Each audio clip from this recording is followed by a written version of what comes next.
आदर्श शिक्षा निकेतन high school class 9th। हम history का सेकंड लेसन पढ़ रहे थे एसएसटी में। उसमें रूसी क्रांति के बारे में पढ़े थे। तो उससे पहले हमने ये लेसन पढ़ा था जिसमें हमने यूरोप में समाजवाद का आना, समाजवाद के जो समर्थक थे उन लोगों के बारे में पढ़ा था। और इससे पहले पढ़ा था हमने कि समाज जो है किस तरह से परिवर्तन हुआ था, समाज जो है कितने वर्गों में बटा हुआ था, जैसे कौन कौन थे, रेडिकल समुदाय था, रूढ़िवादी था, ठीक है, उन सब के बारे में हमने पढ़ा था। आज हम आगे से इस लेसन को पढ़ेंगे जिसके बारे में है, यहाँ पर देखिए,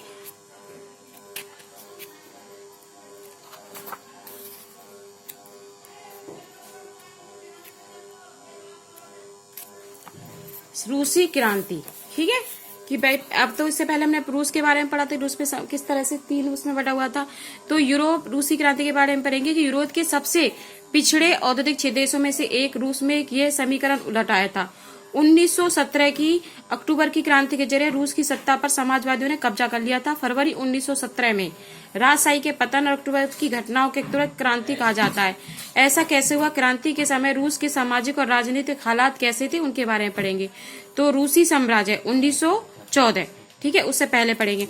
तो 1914 में रूस और उसके पूरे साम्राज्य पर जार निकोलस द्वितीय, ये द्वितीय दे रखा है कि 1914 में रूस और उसके पूरे साम्राज्य पर जार निकोलस द्वितीय का शासन था। ठीक है, मास्को के आसपास पड़ने वाले भूक्षेत्र पर आज का फिनलैंड, जहां पर आज यानी कि वर्तमान में Latvia, Lithuania, Estonia, Poland, Ukraine, Belarus के हिस्से और साम्राज्य के अंग थे। यह साम्राज्य प्रशांत महासागर तक फैला हुआ था, यानी कि प्रशांत जो महासागर है वहां तक फैला हुआ था। और आज के मध्य एशियाई राज्यों के साथ साथ जॉर्जिया, आर्मेनिया, अजेरबैजान इस साम्राज्य के अंतर्गत आते थे। ठीक है, इसके बाद लेकिन इन साम्राज्य के तहत आने वाले कैथोलिक और प्रोटेस्टेंट, मुस्लिम और बौद्ध भी शामिल थे, यानी कि इनके अलावा यहाँ पर कैथोलिक और प्रोटेस्टेंट, मुस्लिम और बौद्ध भी शामिल थे। ठीक है, अब पढ़ेंगे कि अर्थव्यवस्था और समाज क्या था। 20वीं सदी की शुरुआत में रूस की आबादी का एक बहुत बड़ा हिस्सा खेतीबाड़ी से जुड़ा हुआ था। रूसी साम्राज्य की लगभग 85% जनता आजीविका के लिए खेती पर निर्भर रहती थी, यानी कि जो रूस की जो 85% यानी कि 85% किस पर निर्भर थी, खेत, यानी कि खेती पर काम करते थे वो लोग। ठीक है, उसके उदाहरण के तौर पर फ्रांस और जर्मन में खेती पर निर्भर आबादी के 40 या प्रतिशत से ज्यादा नहीं थी। और क्या थी कि किसान अपनी जरूरतों के साथ साथ बाजार के लिए भी पैदावार करते थे, यानी कि इतनी खेती करते थे कि वो बाजार में बिकने के लिए जाती थी। उद्योग बहुत कम थे। सेंट पीटर्सबर्ग और मॉस्को औद्योगिक इलाके थे, हालांकि ज्यादातर जो उत्पादन कारीगरी करते थे। कारीगरों की वर्कशॉपों के साथ साथ बड़े बड़े कल कारखाने मौजूद थे। बहुत सारे कारखानों में जैसे 1890 के दशक में चालू हुए थे। रूस के रेल नेटवर्क को फैलाया जा रहा। उसी समय रूसी उद्योगों में विदेशी निवेश भी तेजी से बढ़ा।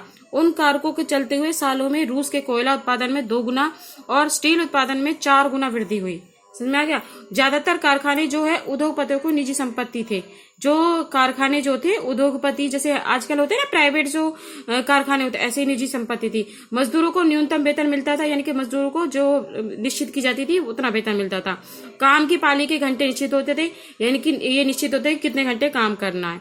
ठीक है, और जो सरकारी विभाग थे बड़ी फैक्ट्रियों पर नजर रखते थे, लेकिन फैक्ट्री इंस्पेक्टर भी इसका नियमों का उल्लंघन रोक पाने में नाकाम रहे थे। परंतु जो उल्लंघन हो रहे थे इन कंपनियों में, वो फैक्ट्री के जो इंस्पेक्टर थे वो भी नाकाम हो रहे थे, क्योंकि काम की पाली प्राय 15 घंटे खींच जाती थी, यानी कि इतना काम कराया जाता था। जो वर्कर्स जो होते थे वो 15 या घंटे काम करते थे, जबकि मजदूर आमतौर पर 10 या 12 घंटे की पालियों में काम करते थे। ठीक है, परंतु उनसे 15-15 घंटे काम लिया जाता था। और सामाजिक स्तर पर जो मजदूर थे वो बटे हुए थे, यानी मजदूरों को बांटा हुआ था। कुछ मजदूर अपने मूल गांवों के साथ कभी कभी गहरे संबंध बनाए हुए थे। बहुत सारे मजदूर स्थायी रूप से शहरों में बस चुके थे। बहुत सारे जो मजदूर थे अपने गांवों को छोड़कर कहाँ गए थे, शहरों में। उनके बीच योग्यता और दक्षता के स्तर पर भी काफी फर्क था। सेंट पीटर्सबर्ग, ठीक है, कि एक धातु मजदूर ने कहा, ये सेंट पीटर्सबर्ग क्या है, ये वहां का क्षेत्र है, ये शहर है एक। ठीक है, कि वे धातु कर्मी मजदूरों में खुद को साहब मानते थे, कि जो धातु कर्मी जो मजदूर थे वो अपने आप को क्या मानते थे कि हम यहाँ के मालिक हैं। उनके काम में ज्यादा प्रशिक्षण निपुणता की जरूरत जो रहती थी। 1914 में जो फैक्ट्री मजदूरों में औरतों की संख्या कितनी थी, 31% थी। ठीक है, जिन्हें जो पुरुषों के मुकाबले कम वेतन दिया जाता था। मजदूरों के बीच जो पहनावे बार में काफी साफ दिखाई देता था।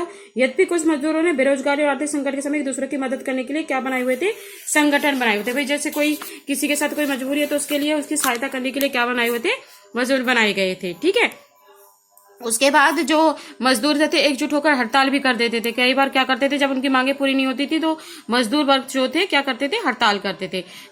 देहात की ज्यादातर जमीन पर किसान खेती करते थे। जो गांव की जमीन पर कौन काम करते थे, जो किसान होते थे वो काम करते थे। लेकिन विशाल संपत्तियों पर सामंतों, राजशाही और ऑर्थोडॉक्स चर्च का क्या था, कब्जा था। मजदूरों की तरह किसान भी बटे हुए थे। किसान बहुत धार्मिक स्वभाव के व्यक्ति होते थे। किसके स्वभाव के व्यक्ति होते थे, धार्मिक, यानी पूजा पाठ।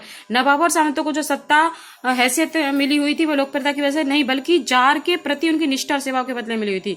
यानी कि जो नवाब और जो सामंत थे उनको जो सेवाएं मिली हुई थी वो उसके जो भाई जार के प्रति उनकी निष्ठा थी, इसके बदले उन्हें मिली हुई थी। भाई वो उसके वफादार रहते थे इसलिए मिली हुई थी। समझ में आया। इसके विपरीत रूस के किसान चाहते थे कि भाई नवाबों की जमीन छीनकर किसानों के बीच में बांट दी जाए।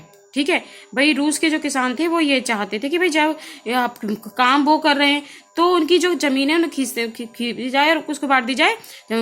तो कई जगह जो थे जमींदारों की क्या कर दी गई थी, हत्या कर दी गई थी।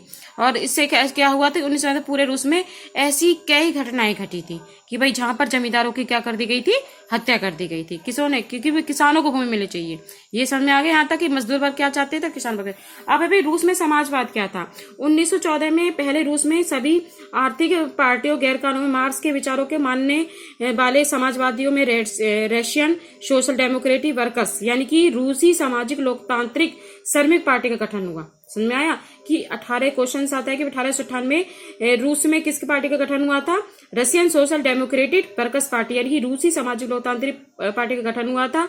सरकारी जो आतंक फैला हुआ था उसको गैर संगठित के काम में करना पड़ता था। इस पार्टी में का एक अखबार निकलता था, उसने मजदूरों को संगठित किया, वे सारे मजदूरों को इकट्ठा कर लिया।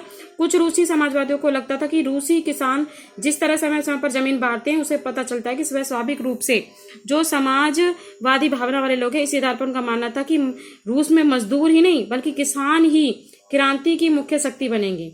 ठीक है, तो वह क्रांति का नेतृत्व करते थे। रूस बाकी देशों के मुकाबले ज्यादा जल्दी समाजवादी क्या बन जाएगा, एक देश बन जाएगा।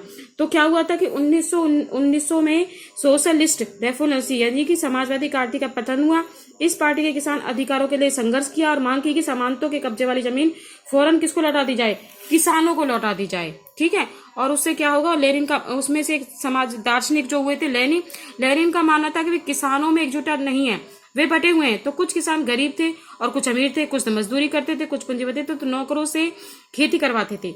इन आपसी जो मतभेद हैं उसे आंदोलन का हिस्सा नहीं हो सकते। इसलिए जो गहरे मतभेद थे तो व्लादिमीर यानी कि जो लेनिन का जो मुखिया था वो सोचते थे कि राजा यानी कि जार को दमनकारी समाज में पार्टी अनुशासित होनी चाहिए और अपने सदस्यों की संख्या पर स्तर पर उनका क्या होना चाहिए, पूरा नियंत्रण होना चाहिए। और दूसरा खेमा मानता था कि पार्टी में सभी को सदस्य दी जानी चाहिए। ये बोल्शेविक और बोल्शेविक वाले पार्टी के क्वेश्चन कर रही हूँ जिसका आपका क्वेश्चन आता है कि उनमें क्या विभिन्नता थी। समझ में आ गया। यहाँ तक ये लेसन आप भी एक बार रीड करेंगे तब समझ में आएगा। मैंने आपको रीड करा दिया है। अगली क्लास में हम पढ़ेंगे कि उथल पुथल का समय 1905 की क्रांति की। 1905 में रूस में किस तरह से क्रांति हुई। ठीक है, आज के लिए इतना ही। नेक्स्ट अगली क्लास में